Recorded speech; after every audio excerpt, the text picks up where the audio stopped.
மதுரை மாவட்ட ஆட்சியர் அலுவலகம் முன் பல்வேறு போராட்டங்கள் நடைபெற்றதால் 1 மணி நேரத்திற்கு மேலாக மாவட்ட ஆட்சியர் அலுவலகம் நுழைவாயில் மூடப்பட்டது. இதுகுறித்த கூடுதல் தகவல்களை நமது செய்தியாளர் ஹரிகிருஷ்ணனிடம் கேட்கலாம். ஹரிகிருஷ்ணன், வணக்கம்.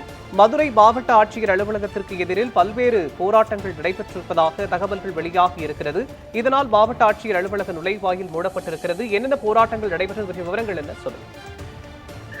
மதுரை மாவட்ட ஆட்சியர் அலுவலகம் முன்பாக பல்வேறு போராட்டங்கள் நடைபெற்றதால் 1 மணி நேரத்திற்கு மேலாக மாவட்ட ஆட்சியரின் நுழைவாயில் மூடப்பட்டிருக்கிறது. மதுரை மாவட்ட ஆட்சியர் அலுவலக சாலை என்பது மிக முக்கியமானது. அண்ணா பேருந்து நிலையத்திலிருந்து தமுக்க மைதானம் சந்திப்பு வரைக்கும் இந்த 2 கிலோமீட்டர் தொலைவில் உள்ள சாலையில் தான் மருத்துவக் கல்லூரி மற்றும் காந்தி அருங்காட்சியகம் உள்ளிட்ட பல்வேறு முக்கியமான இடங்கள் இருக்கிறது. இதில் இந்த சாலையில் இரவு பகலாக நாள்தோறும் பயணிப்பது வழக்கம். மேலும் திங்கட்கிழமை தோறும் மதுரை மாவட்ட ஆட்சியர் அலுவலகத்தில் நடைபெறும் மக்கள் குறைதீர்ப்பு கூட்டத்தில் பங்கேற்பதற்காக மதுரை மாவட்டம் முழுவதும் ஆயிரக்கணக்கான மக்கள் வந்து கொண்டே இருப்பார்கள்.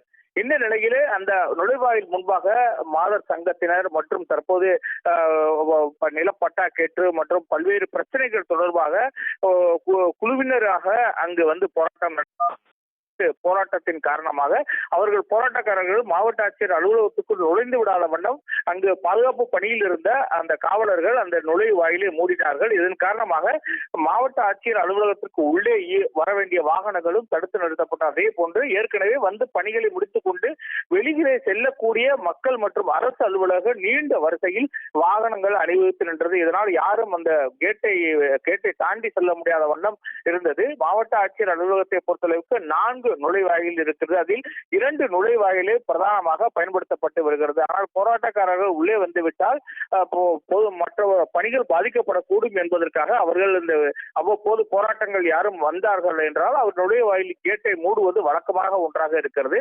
தற்போது இதன் அடிப்படையில் 2-3 போராட்டங்கள் நடைபெற்றதனால் அதில் கேட்டு மூடப்பட்டது. இதன் காரணமாக ஒரு மணி நேரத்துக்கு மேலாக வாகனங்கள் நீண்ட வரிசையில் காத்திருந்தது. அதிலே ஒரு மாணவி தேர்வுக்கு செல்ல வேண்டிய ஒரு மாணவி அந்த போக்குவரத்து நெரிசலில் மாட்டிக்கொண்டார். அவர் அங்கு கதறி அழுகவே அங்கிருந்தவர்கள் உதவியுடன் தற்போது அவர் அந்த வாகன நெரிசலில் இருந்து மீட்கப்பட்டு அவர் தேர்வுக்கு செல்வதற்கு ஏற்பாடுகள் காவல்துறையினர் செய்து கொடுத்தார்கள். அது மட்டுமல்லாமல் பல்வேறு வாகனங்கள் முக்கிய பணிகளுக்காக செல்லக்கூடியவர்கள் முக்கியமாக அரசு அலுவலர்கள் மாவட்ட ஆட்சியர் அலுவலகத்துக்கு வருவார்கள். அவருடைய பணிகள் மற்றும் ஃபீல்டு ஒர்க் என்று சொல்லப்படுகிற களப்பணிகளுக்கு செல்ல வேண்டிய அதிகாரிகளும் இந்த போக்குவரத்து நெரிசலிலே மாட்டிக்கொண்டார்கள். மேலும் மனு கொடுக்க வந்த மக்களும் நீண்ட வரிசையில் அவர்கள் பணிகள் உள்ளேயும் செல்ல முடியவில்லை, வெளியேயும் செல்ல முடியவில்லை. இது வழக்கமாக அவ்வப்போது நடந்து கொண்டே இருக்கிறது. ஆகவே இவர்கள் போராட்டத்தில் ஈடுபடக்கூடியவர்களுக்கென தனி இடம் ஒதுக்கீடு செய்ய வேண்டும். ஆனால் காவல்துறையினர் அந்த அண்ணா பேருந்து நிலையம் அருகே இருக்கக்கூடிய திருவள்ளுவர் சிலை சந்திப்பில் தான் அவர்கள் அனுமதி கொடுக்கிறார்கள். அதையும் மீறி முற்றுகை போராட்டம், சாலைமறியல் போராட்டம் என அந்த மாவட்ட ஆட்சியர் அலுவலகத்துக்கு முன்பாக வருவதனால் அந்த இடம் போக்குவரத்து நெரிசலால் பாதிக்கப்படுகிறது. அந்த நுழைவாயிலே அந்த மாவட்ட ஆட்சியர் அலுவலகம் முன்பாக இருக்கக்கூடிய பகுதி என்பது அந்த இடம் என்பது ஒரு சிறிய பகுதி தான். ஒரு 2 வாகனங்கள் எதிரெதிரே வந்து செல்லலாம். அந்த அளவிற்கு தான் இடம் இருக்கும். போதிய சிறிய சாலையாக இருக்கக்கூடிய இடத்தில் இது போன்ற ஒரு போராட்டங்கள் நடப்பதனால் உள்ளேயும் வெளியேயும் வாகனங்கள் செல்வதிலே பிரச்சனை ஏற்படுகிறது. அவ்வப்போது போராட்டங்கள் நடந்தால் கேட்டை மூடுவதை தவிர வேற காவல்துறைக்கு வழி இல்லை. ஏனென்று கேட்டால் போராட்டக்காரர்கள் உள்ளே வந்துவிட்டால் மிகுந்த நெரிசல் ஏற்படும். யாரும் வெளியே செல்லாத முடியாத பிரச்சனைகள் ஏற்படும் என்பதனால் காவல்துறையினர் அந்த கேட்டை மூட வேண்டிய ஒரு சூழல் ஏற்படுகிறது. ஆகவே இதை மாவட்ட ஆட்சியர் கவனத்தில் கொண்டு இதுக்கு ஒரு மாற்று ஏற்பாடுகள் செய்ய வேண்டும். பொதுமக்கள் எந்த ஒரு சிரமமின்றி மாவட்ட ஆட்சியர் அலுவலகத்துக்கு செல்வதற்கு ஏற்பாடுகள் செய்ய வேண்டும். காவல்துறையினர் பாதுகாப்புடன் அவருடைய பரிசோதனைக்கு பின்புதான் மாவட்ட ஆட்சியர் அலுவலகத்துக்கு வருகிறார்கள்.